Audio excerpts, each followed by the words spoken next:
There's Welcome, Mary. everyone. Hey, Mary. Welcome, everyone. We are getting ready to get started. Just give us a second. We are going to let everyone into this conversation today. And as we know with Zoom, it takes everyone just a second to connect, and then we'll go ahead and get started.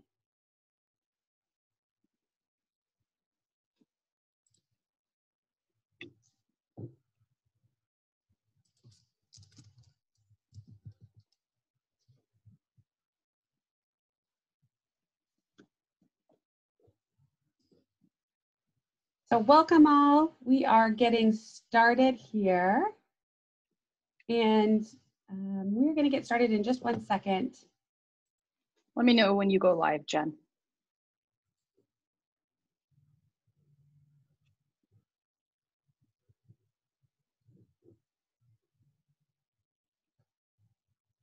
We're going live. I see you now. Thanks, Jen. All right. Give me 2 more seconds for us to get started. We're just admitting a few additional people into the waiting room, or from the waiting room to us, and then we'll get started with today's conversation.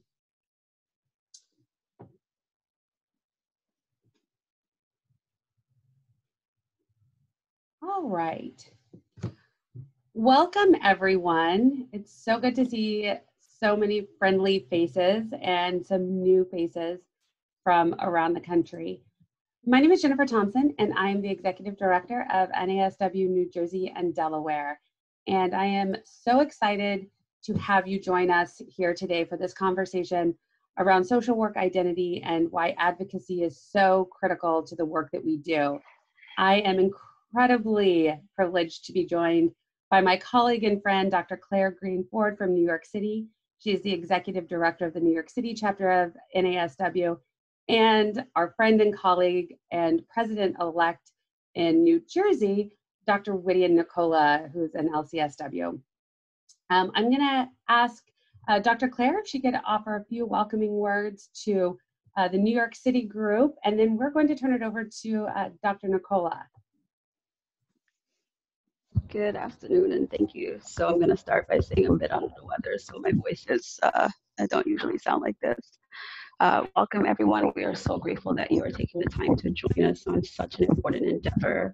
To the New York City team, welcome. Thank you all for joining. To the staff, and also I want to send a sincere thank you to New Jersey, Delaware, aka Jen and team, for allowing us to partner in such an important event.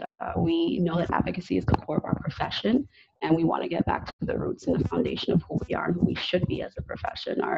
Our code of ethics calls us to stand up for those who are marginalized, who are oppressed, and to raise our voices and action. And so today we are kicking off not just raising our voices, but actually in action behind the things that we are saying. And so I'm going to stop because I feel myself about to cough again. So thank you. Thank you, Dr. Claire. Before I hand it over to Whittian, I just wanted to give you a little bit of housekeeping. We certainly want this to be a conversation today. We encourage dialogue and questions. So we invite you to dialogue in the Zoom chat over on the side. I think it's on your right-hand side, most screens are. But also if you'd like to respond or ask questions, we certainly invite that as well. I'll be managing it on back end. So if you just raise your hand, either virtually or wave and shout at me like this, I will be able to bring you online and unmute you. So with that, I'm going to turn today's conversation over to Dr. Whittian Nicola. Thank you so much for joining us, but moreover, really spearheading this. This was your brainchild for us to do some national advocacy, and we are just so grateful for your leadership. Thank you. Oh, thanks, Jen. Yeah, no, I think that there were several of us who knew that we needed to do something on an advocacy level. I think a lot of us as individuals are making our own phone calls, going to protests, and getting educated in the way that we can. And it made sense for us to really come together as a group and find a way to do the action part of advocacy as a collective. So thanks, Jen, and for your leadership for taking this on and making it happen. You always do such a good job with that. But hi, everybody. I'm Whittian Nicola. I am an assistant professor at Seton Hall University. I also have a group practice here in Central Jersey. Yes, Central Jersey is a real place. I just have to shout out about that. I have so many arguments with people. Oh, somebody shook their head. Somebody's shaking their head. And anyway, Central Jersey and proud member and now president-elect of NESW New Jersey, grateful to be with you. And initially, when we began having conversations about how we wanted to do this, it made sense for us to do this advocacy work really in several different phases. And sort of this is sort of the conversation that breaks open the reasons for which we want to do this work. So it made sense for us to stand back a little and ask the question of who we are and what's moving us to action and why we need to do that. So let's talk about identity. And I don't want this to be a lecture because I do have a tendency to lecture about things. We want this to be a conversation, so your feedback is greatly appreciated. But before we get that conversation started, it makes sense for us to really break down and identify what the term identity means. So it's really interesting because identity can really be broken down into two separate categories. The first category is personal identity. The second is your social identity. And what's really interesting about social work is that it is the profession that intersects both how we identify as people and certainly individually, but also how we identify socially.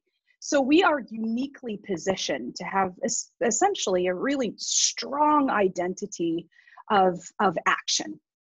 So let's break that down just a little bit more. So personal identity are the characteristics and attributes that distinguish us from other people. It's very basic, right? So I identify as a female, I identify as a woman of color, I'm Middle Eastern, I grew up Catholic, so I identify as Catholic. I am a social worker, I identify as a social worker really as part of my profession. So my personal identity is who I say I am to myself, but it's also who I tell the world I am, which is really interesting, okay? Social identity is really a person's sense of who they are based on their group membership, right? So, and again, in social work, what's really quite incredible is that for many of us, we do social work because of how we identify personally. Right. So for example, I feel called to the profession of social work. I feel called to bring good into the world, to create healing and offer meaning in the world. And so because that's my personal identity, the most perfect way for me to do my identity is in the field of social work, which is quite incredible actually, because the two are congruent for me. So there is, again, an intersection of both the personal and the social. The personal, again, is who we are and who we tell the world we are. And the social, or who we tell ourselves we are. And the social is who we tell the world we are. Again, very uniquely intersecting categories. So the big question for all of us as we sit here today and really attempt to linger in the how much more can I do, what can I do, is to sit with really who we are and who we are in the world. Okay, so here's the thing. What guides our social work profession, at least this is how I've experienced it so far, is really actually what Dr. Claire said. We have a code of ethics that we often turn to in terms of offering some direction in how to do advocacy, how to do social work in a particular way. But I want us to go, in our conversation, I want us to go beyond the question of the code of ethics, because it can be a guiding document for us, for sure. But for me, the bigger question for us to ask ourselves really is, who do we tell the world we are as social workers? And it can't just be like, oh, here's our code of ethics, and this is who we are. It has to be a little bit more substantial to that. And who we tell ourselves we are and who we tell the world we are is a truly embodied social work identity. And what do I mean by embodied? I mean, it's not just a thought process. It's an actual physical, mental, emotional, integrated identity of what we do in the world. So then the question then is, who the heck are we as social workers? And that's, for me, that's a really hard question. The one thing, there are 4 things that I want to talk about who we are as social workers. Contradictory things. This is what makes us unique as both a profession, not just as a profession, but who we are as individuals. So the first thing about us, and I'm tooting my own horn here and all of your horns because I'm so freaking proud of us. The one of the 4 things that make us unique as social workers is that we live in the gray, but we take a stand on black and white issues. We live in the gray. We know there's complexity. We know there's nuance. We know that there are complicated experiences that people have. We know that there are many dimensions to a person's lived experience. But we take a hard stance on things that are about justice, that protect people who are vulnerable. Those feel like, to me anyway, Jen, they feel like opposing and contradictory things, right? That we can live in the gray and the pain of not knowing, but at the same time, we have a hard knowing when something's right and when something's wrong. I'm not sure that a lot of other professions possess the quality of both ambivalence and unknowing and sitting with that, and also the hard knowing of saying, this works and this doesn't work. And so when we have opportunities to really clarify what our identity is to the world, we have to present the ambivalence with a way of knowing, right? So we're in this really huge shift in consciousness, at least that's what I believe, in our world. And so when the question is, well, where are the social workers and what are they doing and what do they stand for and who are they in this conversation, we can sit with the centuries of pain and suffering and oppression and systemic racism and injustice. And we could sit in the hurt and the pain of all of that tenderly and with compassion and empathy, and yet at the same time, move forward. We can sit and move at the same time. That is a huge part of what makes us who we are. Again, live in the gray, do the black and white work. We have to. Okay. The second thing that social work identity includes is the way in which we see the world, right? So one is the way we live, which is in the gray, but do the black and white. 2 is the way we see the world. And we see the world through nuance and multidimensionality and complexity. We are not superficial. We are not a superficial profession. We don't just take things at face value. It's not the way in which we are. I'm not sure that we're born this way. Many of us acquire the skills along the way, but the lens through which we see the world is one that says, oh, there's more to this story. Yeah, what else is there? Well, what's the second variable that's, right? Like we hear a story about someone who's hurt someone else. And we sort of see that and say, well, there's gotta be more here. Let's dig in a little bit further. Let's ask some harder questions. Let's clarify what may have happened here. We see the world differently, whether it's we're trained to, or many of us have sort of experienced it personally, but that we embody it in our profession. Okay, so that's 2. We live in the gray. We see the world in all its nuance. The third is how we listen. And that is, I'm not suggesting that no other profession does this, but we're talking about social work here, right? So I want to clarify the way in which we listen to the world, the suffering of the world, the joy of the world, the complexity of the world, the confusion of the world is also unique to who we are.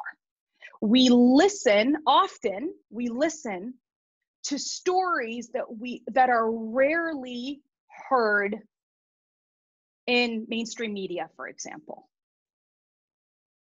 We listen to stories because we have a higher tolerance for discomfort, potentially, and nuance and pain. We sit and we listen to stories that have depth and meaning. And we glean from these stories action. So the way in which we listen also is a way in which we do and embody social work. Okay, we live in the gray. We see the world differently. We listen differently. And here's another thing.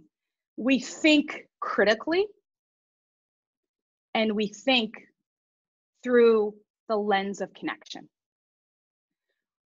The way we see something, again, is never at face value, but the way in which we understand it is often much deeper than the way the story is being told to us, right?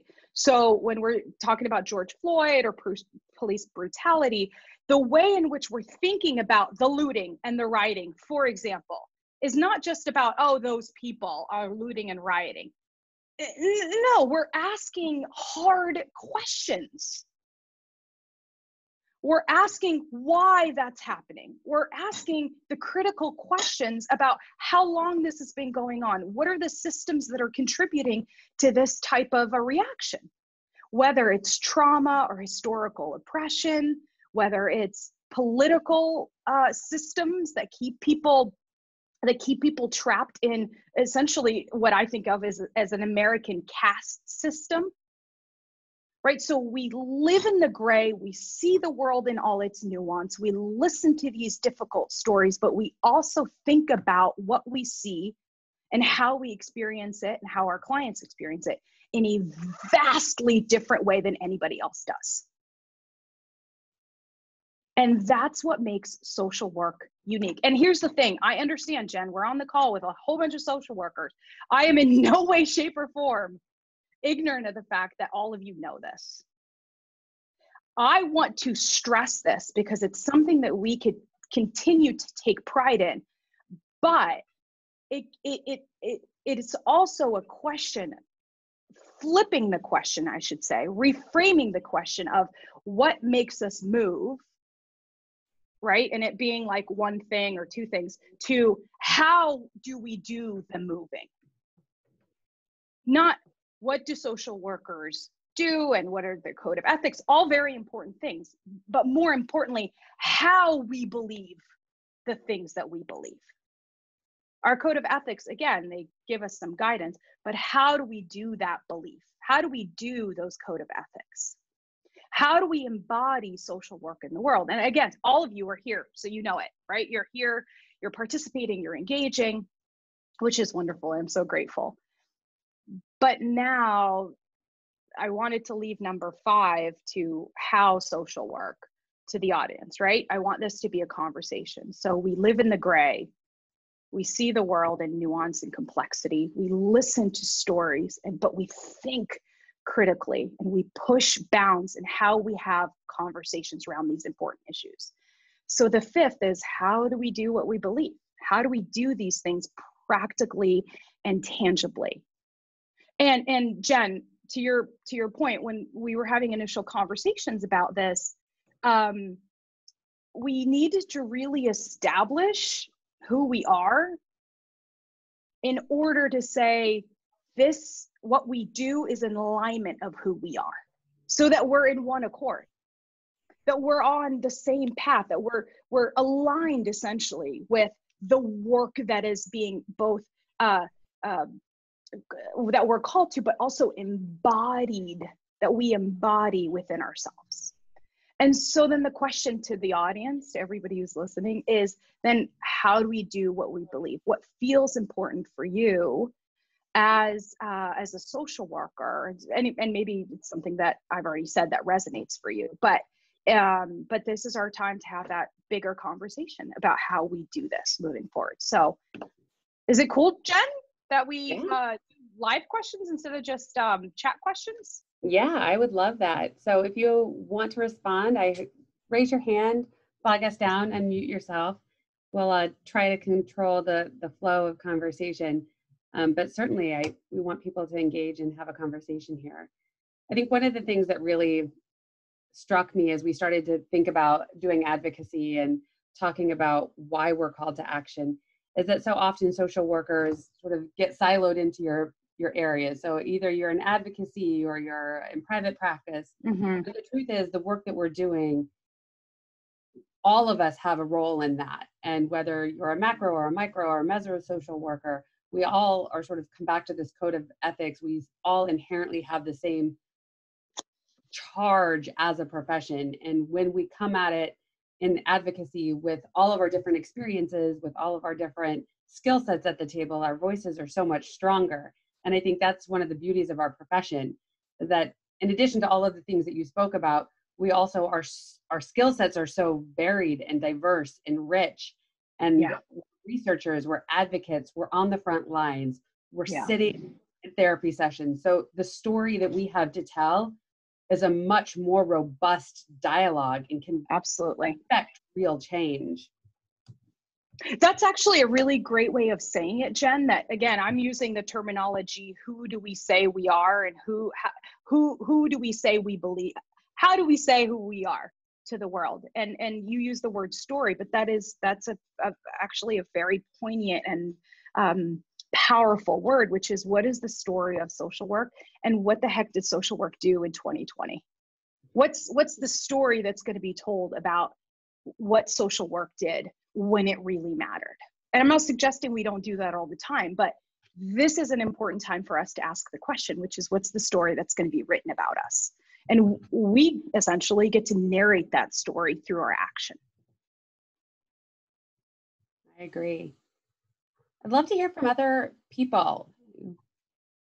Who wants to jump in? I see some familiar faces there, so I'll start calling out. Not to worry.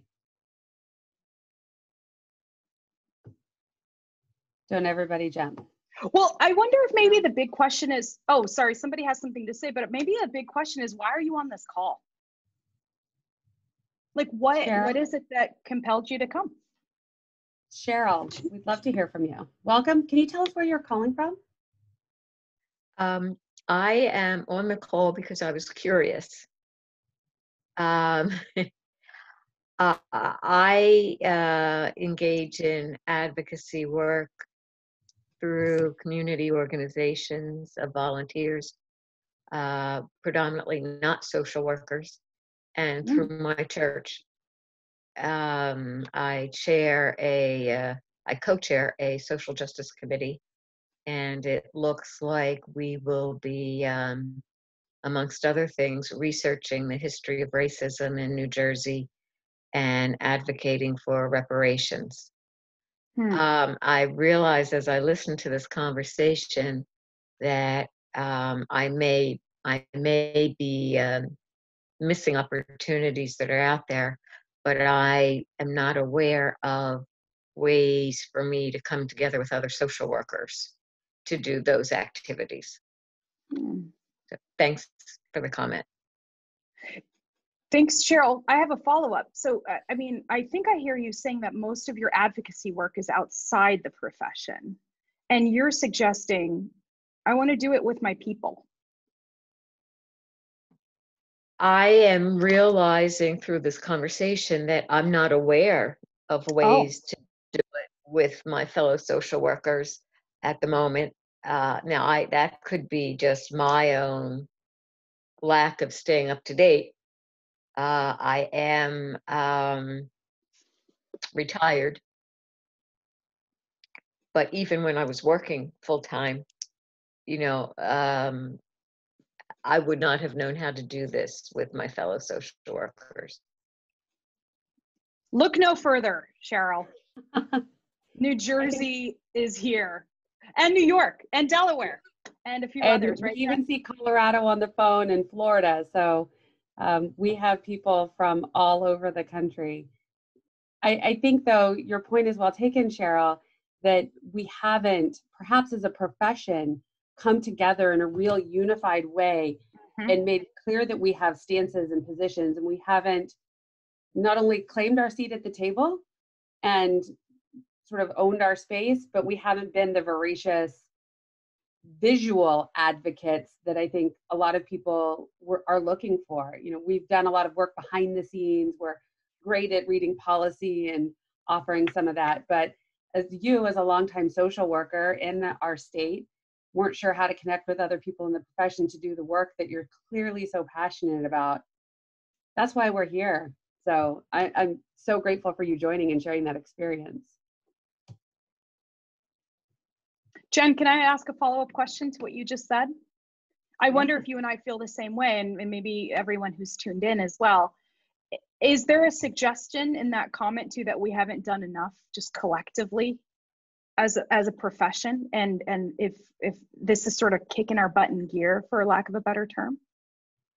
I would love to hear everyone else's thoughts on that too, but I certainly think so. I say that with my background is in policy and advocacy, and that's where I've spent most of my work in my career. But the truth is I haven't, like you, Cheryl, done it with other social workers. And what a missed opportunity. It's very different to do this, I think, with colleagues who are like-minded, but aren't also rooted in the same skills and call and charge and values and ethics. So to do it with all of you here is such a beautiful experience. And I think we haven't done enough.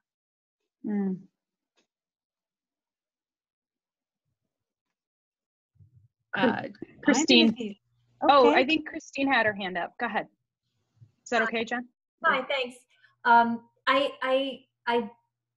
I do think, I just want to say recently, Jennifer, thank you. I think NASW has done an amazing job, you know, through this year, through COVID, through even trying to, you know, work everything online with the conference. So I appreciate that. But I graduated from Rutgers in 2000 with my MSW. And I have to say, I do think the profession as a whole, I mean, I got into it because to me, social work was advocacy. That was the idea of social work, was advocacy, grassroots. And so I do think it kind of skewed a little bit. I was actually surprised to see the more, you know, more people are getting into the kind of therapy. And this is coming from someone that has a private practice, but towards the therapeutic route and away from the advocacy. So I am kind of glad that this conversation's happening, because I think this is our profession. It's social work. Social work is advocacy as a whole. And, I do kind of stress ethics. And when I supervise someone or younger social worker is kind of talking about the profession, I always say you have to start here in the advocacy place, in the community-based grassroots place, in order to understand and become a social worker. So I agree. Thanks for, that's a very good point. I think, like you said, Jen, I think you used the word siloed, but I'm also a private practitioner. And so I often engage with other social workers who are in their little private practice world. And there's absolutely nothing wrong with that. And yet the question is that far enough? Does the profession, does the identity of what it means to be a social worker challenge us to go a little bit further, right? And I would even say, and I would argue this too, though, Christine, that people who are doing advocacy also need to understand the clinical implications and the clinical lived experiences of the people they're advocating for. So they can't be one or the other. They're two in the same. That and obviously, the more collected we are in our efforts, the stronger and more powerful our work. Absolutely, so, yes. And that's one thing I agree, like to have like the base of advocacy in order to get to, to understand the whole. Right. In terms of it. So yeah, I agree to kind of come together. So I am glad that we're doing this and we are, this is the I think the root of social work. Yeah, I agree. I agree. I am, it's so interesting. We're listening to the news often, many of us, at least at the very beginning of the BLM movement, sort of taking shape again in our modern history. And I thought, I haven't heard a single social worker on NPR or CNN or MSNBC or you name it. I haven't heard a single social work voice. And my question is, what the heck? Where are we? And I know we are here doing the work, but nobody's asking us to join the table. Nobody's asking our professional opinion. And again, because we are uniquely positioned in this cause, in the many causes that we're involved in, it makes sense for us to speak at least publicly about these issues. So Jen, I don't know about you, but NPR has not yet called me. And maybe Dr. Claire, they have not called her either. I don't know. But it's important for us to have this conversation more publicly, more verbally, loudly even. There's somebody, Julie. Oh, go ahead, Jen. Were you going to say something? Oh, there it is. Yes, Julie is up and we see it. I do want to, and once Julie speaks, I'll certainly continue, but NPR hasn't called us, and if anybody has their number, give it to us. We can call them. I agree. I did a CBS interview about 2 weeks ago with regards good. to New York City police giving up some of the work that they do to social workers to handle things like mental health. But of course, it was a wonderful opportunity and the reporter was great, but we did like a 35-minute interview. And of course, it's like 90 seconds when it plays on the news because we talked about a lot more. But I do think it's so important that social workers understand, regardless of where we practice, to Jen's point, we have to understand that advocacy is the core of our profession, and there's nothing wrong with clinical social work and doing. I am an LCSW. I've done direct practice. I'm a huge advocate. However, I recognize that in order to be an effective micro practitioner, I have to be an effective macro practitioner. Amen. If social workers do not understand the importance of advocacy, if they don't understand the importance of legislation, much of the work that NASW does in furthering the cause of the profession, it takes away from the work. Because if you don't understand that organizations such as NASW are advocating for your reimbursement rates so that you can do your direct practice, and you're not supporting those efforts of NASW and other organizations, it makes it harder to do. And for macro social workers, if you don't understand the work that we're doing on a larger level and how that directly impacts those people who are seeing clients one-on-one or working individually in community organizing within those groups, it takes away from the work. It is there's a trend in the last few years, particularly since the 60s, 70s, 80s, where we saw the overturn of group practice social work and those trainings in our curriculum to more focused on individual and more social workers going to private practice. That in and of itself, it's a whole other conversation because we can talk about where some of the oppressive lenses may be coming in there in those spaces as well. But it's imperative that social workers understand all intersections. You don't get to be a social worker and say, I'm not interested in those things. When you became a social worker, every human condition became your business. Amen. Everyone. And so I'm going to pause because Julie had her hand up and I want to invite Julie to speak. Jen, if that's okay now. Yeah. Oh, hi, good afternoon, everyone. My name is Julie. Going back to the question that I was asked about why am I here on my professional or personal situation. I'm here because I would like to, like Mary Cheryl, some concerns that she shared before. I'm here for networking. I'm a student of the graduate program in Florida for social work. I'm here for networking, to be involved, to find out and learn ways how I can be involved to advocate in the profession, in the field. I have tried in the recent days while we're living in to reach the NASW 2 occasions. Very respectfully, I'm not criticizing the association. I'm just sharing my personal experience. I haven't received response, and I was like, I want to know, I have to advocate for myself as a social worker because that's what drives me, that I'm passionate about, even if I'm still a student.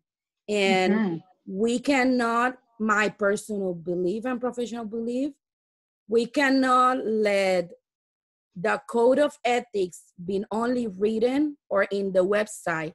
I believe it's very important that we have to practice it and do what we praise as a professional, as the association. So that's why I'm here, to advocate for myself, for my future clients, for my profession, and looking for ways how to be involved, how to get all the information, resources, and to network. But truly talking, we have to praise, and we cannot leave it just in words, I believe. It looks pretty, it looks professional, it looks ethical, but I believe we have to actually advocate and do it. And just following to the question, I'm sorry for the statement of Widian. I apologize if I mispronounce. Oh, no, that's great. Julie, thank you so much. Yes, my pleasure. So and I did share my email if anyone is interested. During this time, I'm being unemployed, unfortunately, due to the COVID-19, but I'm being very involved with different organizations, like taking it for self-development, professional development, looking for resources, and taking webinars and things like that. So thank you nice to meet you, everyone. Thank you so much, Julie. Thank you so much. And you're joining from Florida, and I know things are rough down there. So we send our love and all the positive energy and success we've had up here in the Northeast down to Florida and some other states. I do want to say this though, Julie, at some point you apologized.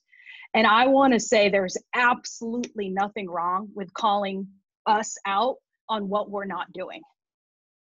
And you seem like a self-initiator. Probably many of you are, that are actually gung-ho and active and engaged and ambitious about finding ways to do something. And if this family of ours is not doing enough, it's okay to say that.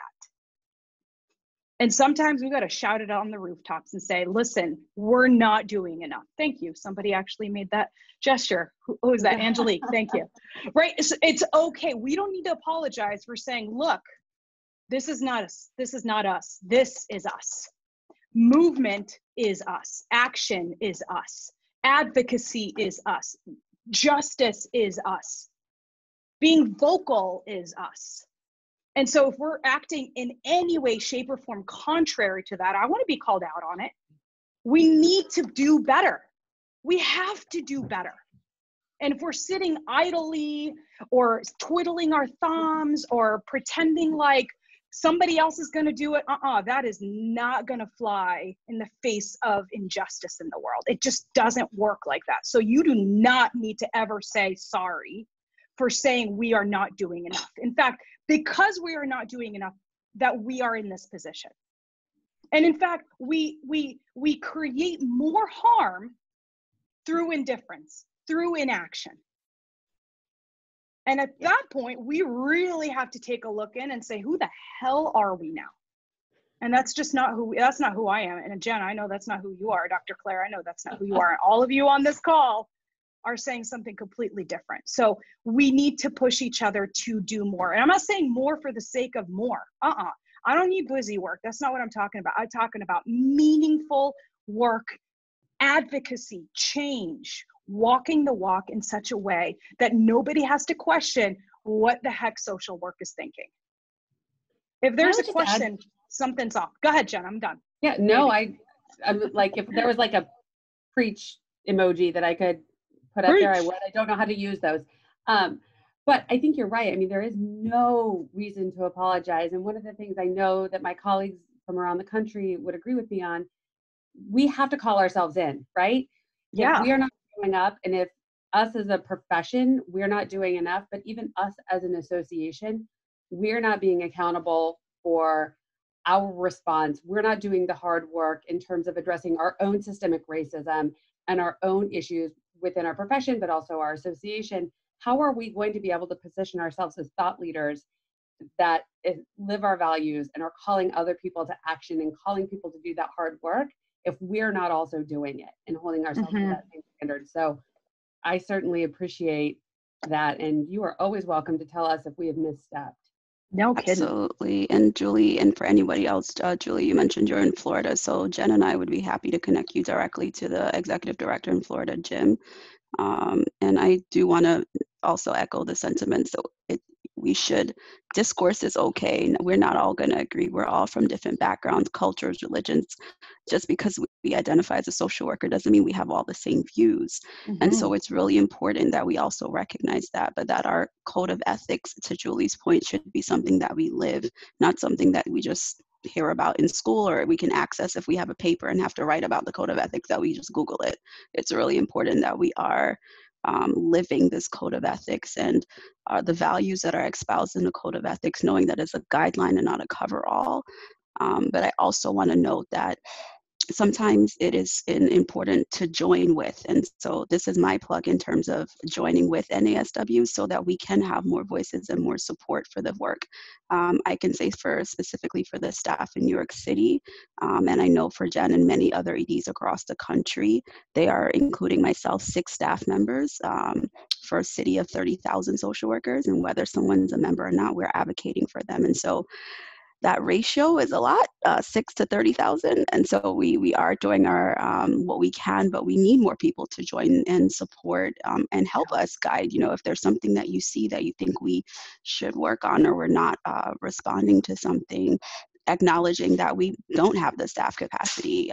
God, I wish we had like the PR and the social media team like Facebook and other places. We have someone who is graciously doing that part-time, you know, including all the other additional work that she has, and Angelique is on this call. And I'm using that to say that as we talk about the work that needs to be done, not just within our profession, but within ourselves, recognizing where there is need not only to be voicing what the issue is, but also joining hands in hands to help address those issues.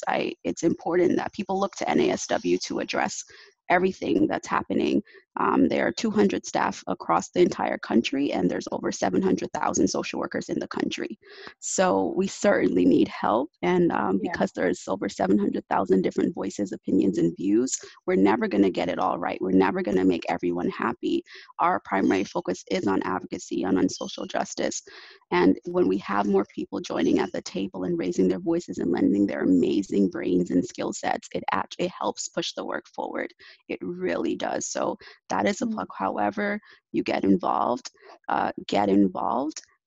whether it is with NASW or outside of that. There's so many spaces for advocacy, but I can say that together there's so much more we can do. And I am proud of this profession, and I'm proud of a profession that is going to answer the call and acknowledge that we have fallen short in many spaces. And I'm extending that to say, we need you to help pick us up too. Yeah, no, that's beautifully said. Yeah. Yeah, you know, I've heard from a lot of my friends who are non-members about why they don't join NASW, and often the argument, and some of you may feel the same way, often the argument is, yeah, but maybe they don't do enough for me. And honestly, I think I have like this like visceral reaction, which is, but how are you serving the community? Because it can't just be what's NASW. To your point, it's a reciprocal, it's a relationship. And relationships, in order for them to flourish and be healthy, there has to be engagement on both ends. And just saying to Jen, hey, you and your staff at NASW New Jersey, go ahead and do everything we need you to do. Let me know how it goes.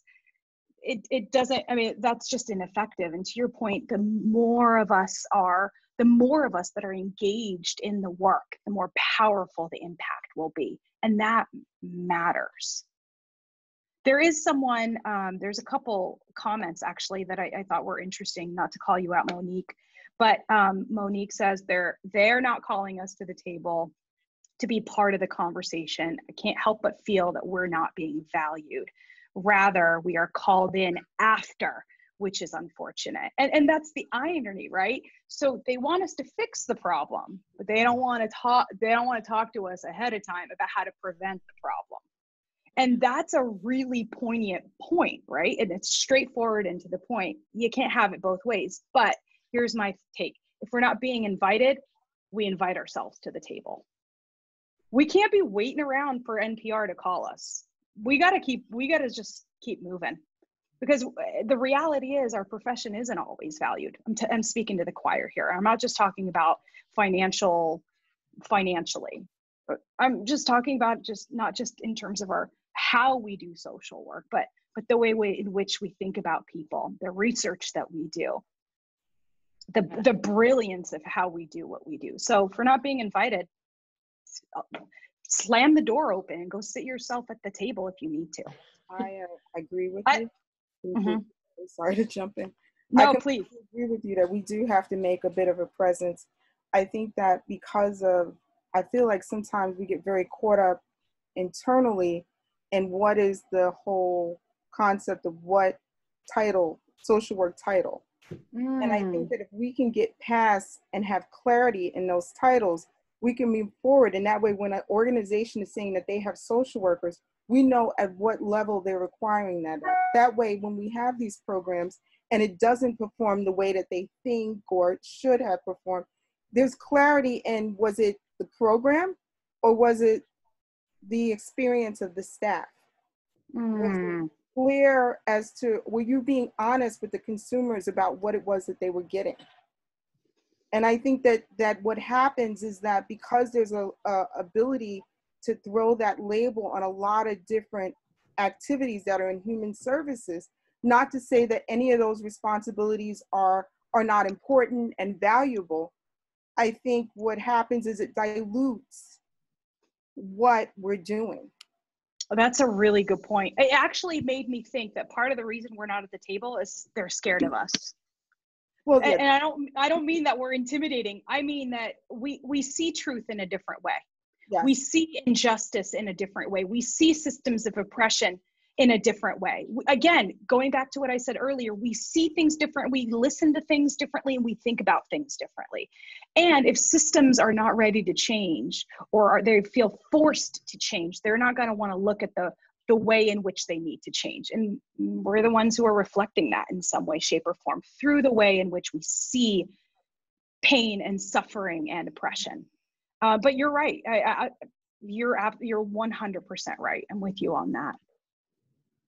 We also have Michelle who wanted to weigh in, and she's got her hand. That was a while back, I think. Poor thing. Go ahead.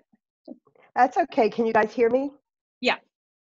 Oh, first of all, thank you so much for putting this together. It's really important. And I'm just listening to what everybody's saying. And I think from where I'm coming from, I just graduated with my master's not too long ago. And Jen, I may have met you once before, Jennifer, but I'm not sure. But when I look at stuff out in the news, everybody is so divided right now. Like there's no in between. It's this way, and then you have the police saying it's this way, and then you have people. And for right now, I think it's very important for social workers to get together and be that bridge that connects both sides together. And like, because we're known for that, we can get people to understand a different perspective. We could get people to, hey, I'm not attacking you. I just want you to understand what's happening and get somebody else's point of view. And I think that's right now, social work is very important for the future of the society and everything going on in the world. And I think that we need to all be together and do this together. Yeah. I think that's such an important point, Michelle. And one thing that you're right, we are very divided. And I keep going back to some of the things you spoke about initially, Whittian, that we think about things differently. We're critical thinkers in a way other organizations and professions aren't. I think they still use the text, but getting past no and getting to yes, right? Like those are some of the core materials that we read as social workers. And we're inquisitive, right? So we know that there's not just one piece to this dialogue. There's not all police are bad. It's not all systems have to be completely gone tomorrow. There's a very rich conversation and it's nuanced and it's complex And I think there are no other or no better people to lead that conversation than social workers. Mm-hmm. The social workers in, you know, organizing, the social workers doing mental health, the researchers, the social workers that are in police departments and systems and corrections. How rich a conversation that is to bring all of our experience together to frame what should be. That's really good, Jen.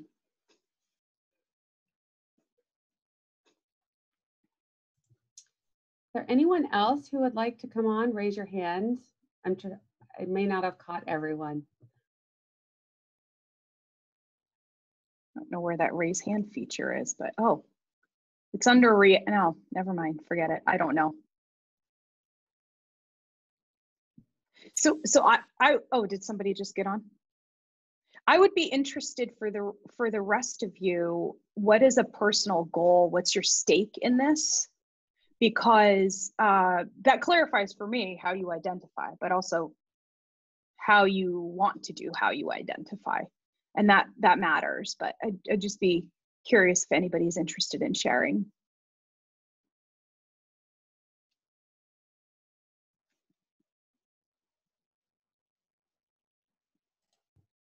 Not everybody at once. Matt. Oh, go ahead. So just to be quick, just thinking about in terms of recent things, thinking about like shifting over to the advocacy as part of the more direct stuff like mutual aid and stuff like that. Just thinking about how we can sort of empower the communities outside of the systems, because I guess just personally don't expect them to get with it soon enough. I guess to put it like that. It's like how we can kind of on a community level start working like that. And that's kind of one of the reasons why I'm here and hoping to learn more about that perspective. Thanks, Max. I know Max. Go Pirates. I'll just say that. Monique, did you raise your hand, Monique?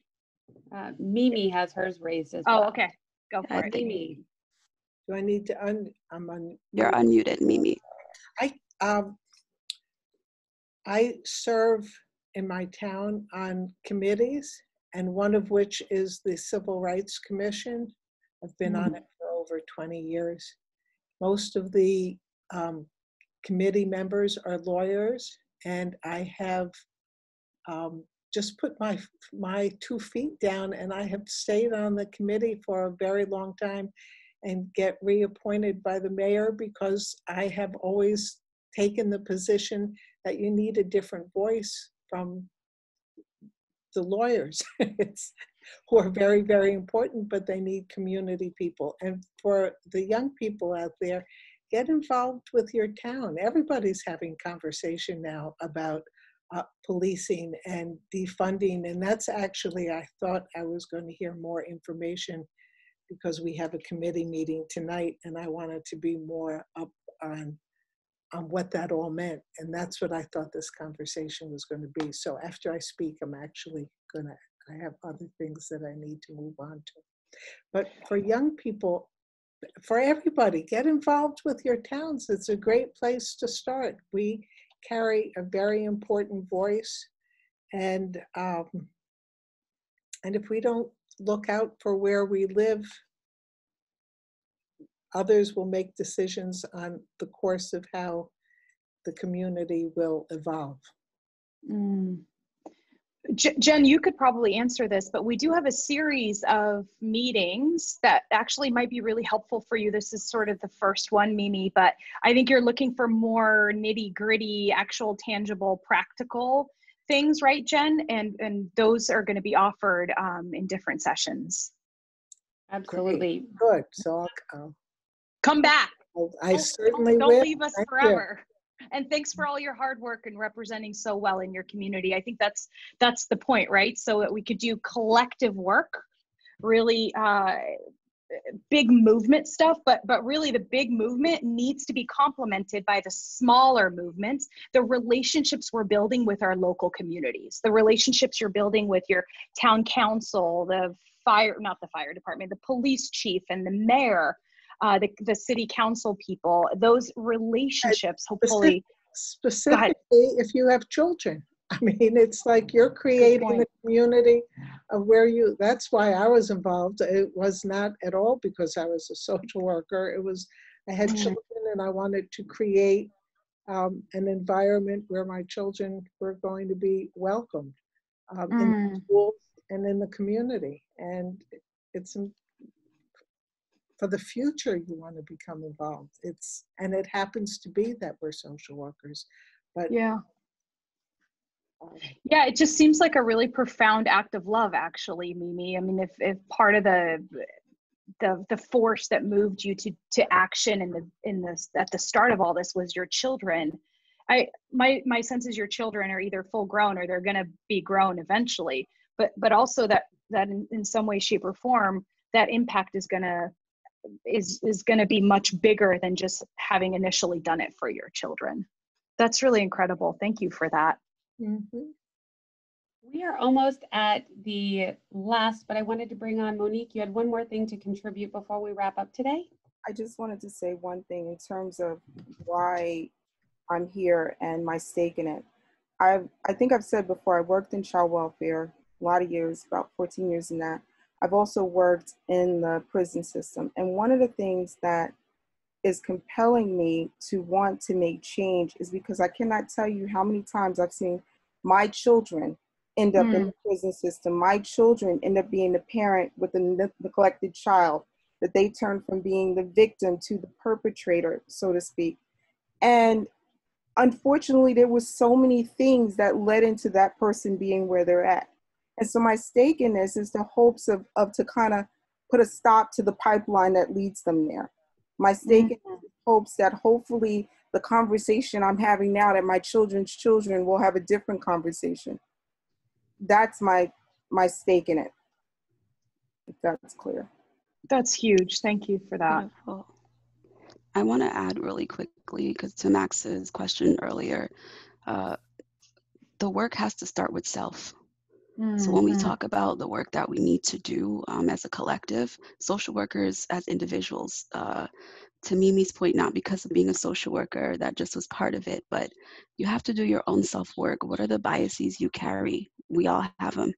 There's a great book, Everybody's Racist. We should all read it. Like, what's the biases that we're holding as a profession, as individuals? Do we think about those people over there?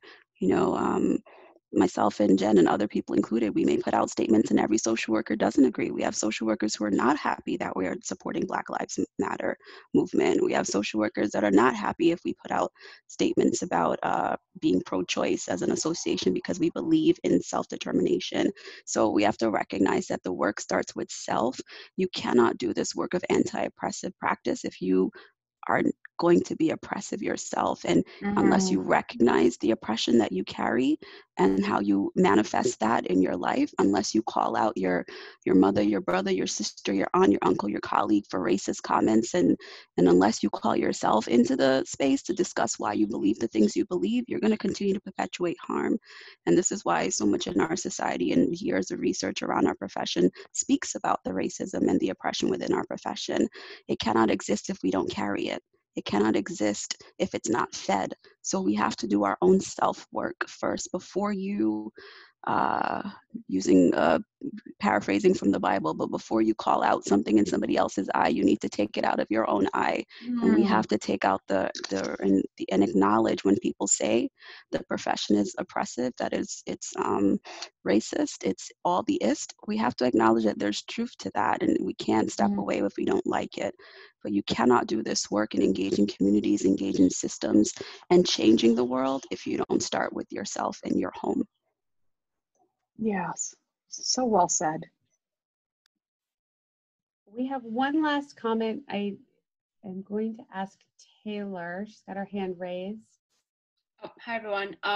Monique and Dr. Claire, I wanted to kind of respond kind of in my own, from my stake, because what both of you said really resonated with me as far as kind of how I've moved. I'm pursuing my MSW now, and kind of how I moved into this track was kind of coming to terms with like growing up, my mom was incarcerated, and how that affected me as a child, and like having to then grow up with grandparents, et cetera, and how these systems kind of influenced where I am now, and also kind of moving into abolitionist spaces as I got older and understanding what that kind of meant for me as an individual, but also attempting to like contextualize myself, my family, where we all sit kind of in the context of society, etc.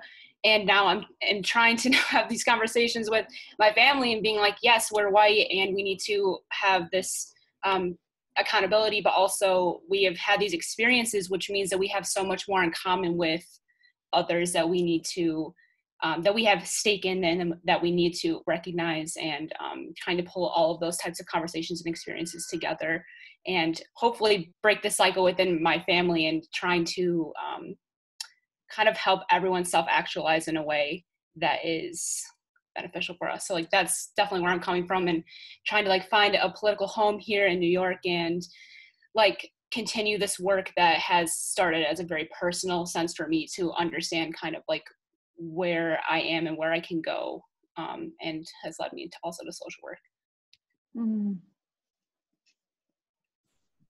Thank you, Taylor, for sharing. Thank you. Reach out to New York City. Angelique posted our email. So if you're in New York, reach out to CARES. She put the email chain. It's in the email chain. The email chain in the chat chain, sorry. Dr. Nicola, do you want to offer a few closing remarks? Thank you for being on the call. I mean, I think that that's the point. You're on the call. You're calling it in. You're participating, and I can't thank you enough. Also, I'm always up for a conversation. So if you're looking for somebody to support you in any advocacy work that you're doing, I got your back. Call me, call Jen, call anybody, because I think you're not the only one. If you do feel a little bit isolated and you feel like you're doing the work on the side by yourself, there is a community, there is a group of individuals, many of us, probably all of us on this call, who are with you on this. So I'm here, and thank you so much for joining us for the conversation. I will echo that. Thank you all for joining us. Just a few housekeeping items. If you enjoyed today's conversation and you want to share it with your friends, your family, your loved one, your social work colleagues, and encourage them to participate in the advocacy, it is available right now, streaming live on Facebook. So that means you can go to the NASW New Jersey Facebook page and share it from there. We'll also have it available on demand. Give us a couple of hours to download that and upload it to our website, but it will live on our advocacy page so that you can share that with your colleagues as well. Next week, we have our next part of this series on the 21st at 5 p.m., I believe. Don't quote me on that. I believe it's a 5. I see head shakes. Yeah. Okay, good. I got that right. And in that conversation, we're really going to be breaking down advocacy tools, how we do the advocacy work that we've talked about today, both at a local level, so our police departments, our city council, how do we engage at that level? How do we engage at the state level? And what are some federal opportunities for us to use our voice as social workers? So we'll be talking about just the nuts and bolts of those tools and how we do it, but then also talking about where we as an association stand, calls to action that are specific to our states. So I invite you to join in that conversation. And then again, at the end of the month, for our 2 days of virtual advocacy, where social workers from around the country will be engaged, calling, making asks, and really claiming that spot at the table, taking those seats as we've talked about today, because what we've learned is that they're not going to be given to us, and we are going to have to arrive and just not leave. We're going to have to put both feet down, as she said. Yeah. So I want to thank you on behalf of the New Jersey chapter, Dr. Claire from New York City, Heather from Colorado is on, Jeremy, all of our colleagues from around the country. It's really lovely to come together and see so many friendly faces and some new ones. And I think we're strongest together, and I look forward to this work together.